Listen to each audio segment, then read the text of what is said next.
Şahdağ Turizm Mərkəzində dağ xizəyinin gigant slalom növü üzrə böyüklər arasında təşkil edilən turnirin sonuncu günündə 18-22, 23-45, 46-56 və 57 yaş kateqoriyasından yuxarı olan 81 həvəskar xizəkçi yarışıblar. Turnirdə həm yerli, həm də digər ölkələrdən olan iştirakçılar öz qüvvələrini sınayıblar. Start hattı 1700 metr məsafədə verilən yarışda iştirakçılar 760 metr məsafədə bax bu zolaq üzrə hərəkət edərək finiş xəttinə doğru yaxınlaşırlar və yekunda onların xalları hesablanır. Mükafatlar əsasında düşüb-düşməyəkləri isə onların son olaraq nəticələrdə bilinir. Nəticələrə əsasən qadınlardan ibarət 18-22 yaş kateqoriyasında Valeriya Duçinka, oğlanlar arasında İsmail Tağzadə birinci yerə sahib olublar. 23-45 yaş kateqoriyasında Anna Vəliyeva fəxri kürsünün zirvəsinə qalxıb. Kişilərin eyni yaş kateqoriyasında Ramiz Ağayev qızıl medala yiyələnib. Qadınların 46-56 yaş qrupunda Sanna Skalabri ilk sıranı tutub. Kişilər arasında isə Azər Quliyev qələbə sevincini yaşayıb. Və nəhayət 57 yaşdan yuxarı kateqoriyada Azad Kəlbiyev birinci pilləni tutub. Mükafatçılar təəssüratlarını media nümayəndələri ilə bölüşüblər. Çox məmnunam.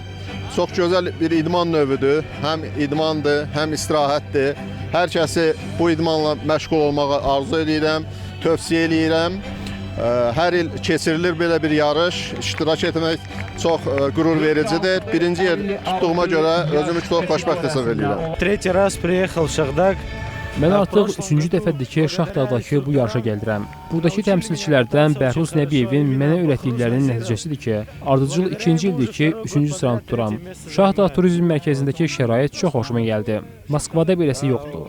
Yarış çox yaxşı təşkil edilib. Burada xizək sürmək adama zövq verir. Təbiəti də çox gözəldir.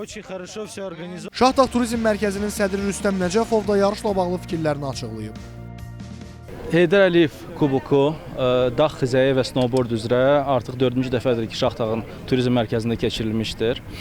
Bu turnir artıq ənənə halı daşıyıb və fərəhləndirici haldır ki, ildən ilə iştirakçıların sayı artır. Bu il ərzində Şahdağda gedən bütün inkişaf, Şahdağ Turizm Mərkəzinin genişləndirilməsi, böyüməsi idmançıların və həvəskarların da sayının artırılmasına gətirib çıxardıb və 160 nəfərdən çox iştirakçının da qeydiyyatdan keçməsi bunun bir göstəricisidir. Turnirin sonunda qaliblər kubok və medallarla təltif olunub, onlara müxtəlif həvəsləndirici hədiyyələr verilib.